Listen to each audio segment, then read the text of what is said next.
I am the son of Gera, a humble servant in the house of Ephraim. Yet the events I am about to recount have echoed through the ages. I find myself scribbling this, pen trembling in the dim light of my flickering oil lamp, for I have seen the hand of the Almighty move in ways that defy comprehension. It is a tale of valor, desperation, and divine intervention, one that began on a day that should have been ordinary, yet became extraordinary beyond measure.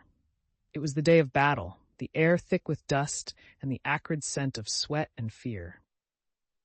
We, the warriors of Israel, stood ready at Gibeon, our hearts pounding not just with the rhythm of our breaths, but with the weight of our collective faith. The Council of Elders had decreed we would face the might of the Amorites, a fierce people whose very name struck dread into the hearts of men. Yet we had a leader, Joshua, a man chosen by the Lord himself, and he led us with a resolve that ignited sparks of courage in our weary souls. As I stood among my comrades, I could see the flickering flame of hope mirrored in their eyes. Our swords were sharpened, our shields polished, but it was the fire within our hearts that would slay our foes. The battle commenced at dawn, the distant hills echoing with the clash of steel, cries of anguish mingling with shouts of triumph. In the midst of our struggle, amidst the chaos, I looked to the heavens, desperate for a sign, a whisper of comfort from our God. And then it happened. A cry surged from Joshua, rising above the din, commanding the sun itself as if it were a mere servant to his will. Sun, stand still at Gibeon, and moon in the valley of Ajalon. The audacity of his command struck me dumb, my heart racing as I scanned the skies. How could one man dare to beckon the celestial bodies? My mind wavered between disbelief and hope, my turmoil mingling with the tumult of battle swirling around us. Miraculously, in that moment, as arrows rained and swords clashed, the sun lingered in its place, casting an endless light upon the scorched earth. Time itself seemed to falter, stretching in disbelief. My breath caught in my throat as the shadows of soldiers and slain grew long under the weight of a day prolonged. The Amorites faltered, their dread palpable as they beheld the miraculous. Was not our God the Lord of the heavens? With each passing heartbeat, a fierce resolve surged through our ranks. But with each strike we made, questions echoed in my mind. What if this was a cruel illusion? What if the sun itself was poised to set for the last time, plunging us into darkness? Yet as long as the sun shone, we fought undeterred, emboldened by the presence of the divine. And in those moments of desperation, I sensed the presence of something far greater than mere courage. It was faith, tangible and radiant, coursing through our veins. Living through history reshaped before my very eyes, I pondered the consequences of this amazing miracle. Would this day mark our salvation or our demise? Little did any of us know how this singular act would ripple through time, forever altering the fate of nations. As the battle raged on beneath the watchful eye of the sun, I felt a surge of energy course through my limbs. It was as if the very fabric of the universe had bent in response to Joshua's fervent plea, an echo of righteousness that commanded respect from the heavens. Yet, even amid the tumult, I could not ignore the creeping notion of vulnerability that shadowed my every move. We were but men, grappling with the enormity of fate and faith, and I knew that one fateful blow could end my life, a mere footnote in the grand tale of history. Around me, comrades fought as if fueled by divine power. The Amorites, who once charged toward us with confidence, faltered in their advance.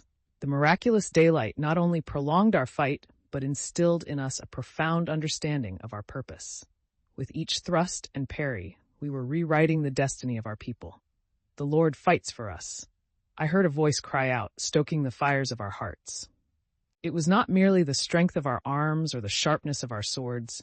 It was the understanding that we were part of something much larger, a covenant made centuries prior, spoken of in whispers and tales. Yet in my heart, doubt lingered like a specter. Could it be that this miracle stripped us of our agency, that we became nothing more than instruments of the divine? And what of the Amorites? Their fear mirrored our faith, and as we drove them back, I saw not just enemies but fellow souls caught in a relentless dance of survival. The sun, resolute in its suspension, did not merely serve our purposes, but illuminated the truth, that for every victor there were the vanquished. As the battle reached its peak, A frenzy of energy ignited among my compatriots, a fierce pursuit of victory that bordered on frenzy. Swords clashed with renewed vigor, and cries of encouragement cascaded through our lines. Yet I felt a sense of urgency, an understanding that with every passing moment something deeper was unfolding. The very air shimmered with anticipation, and a chilling thought seized my heart. If we were to hold this ground, we must not lose our humanity amid the fervor of conquest. And then came the turning point, a cry as loud as thunder. Charge! As we surged forward, I grasped the juxtaposition of fear and hope, love and war. In this crucible, I saw the fragile threads of fate weave before my eyes, binding our stories into legacies yet to be written. With the sun aloft, I grasped that our victory was not merely a triumph over the Amorites. It was the reaffirmation of our covenant with the Almighty. At length, as the day wore on and the sun reluctantly edged toward the horizon, clarity embraced my mind. We men of faith had not just fought, we had witnessed a living testament of our beliefs come to fruition. As I stand now, penning this account etched in memory and spirit, I grasp the epiphanies that unfurl like the banners of our forefathers.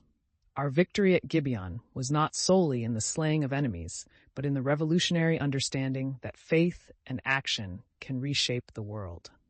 This day was destined to resonate through time, a reminder that with steadfast belief, we can summon the strength for unimaginable acts, whether it be against our adversaries or within our own hearts. Thus our lesson concludes, that faith ignites the flame of courage and can bend the very fabric of reality. As long as we hold steadfast to our beliefs, we are never alone, forever supported by the divine tapestry of creation that weaves through our lives, illuminating paths hidden in the shadows. So let this, the story of a humble servant, serve as an eternal echo of our shared destiny.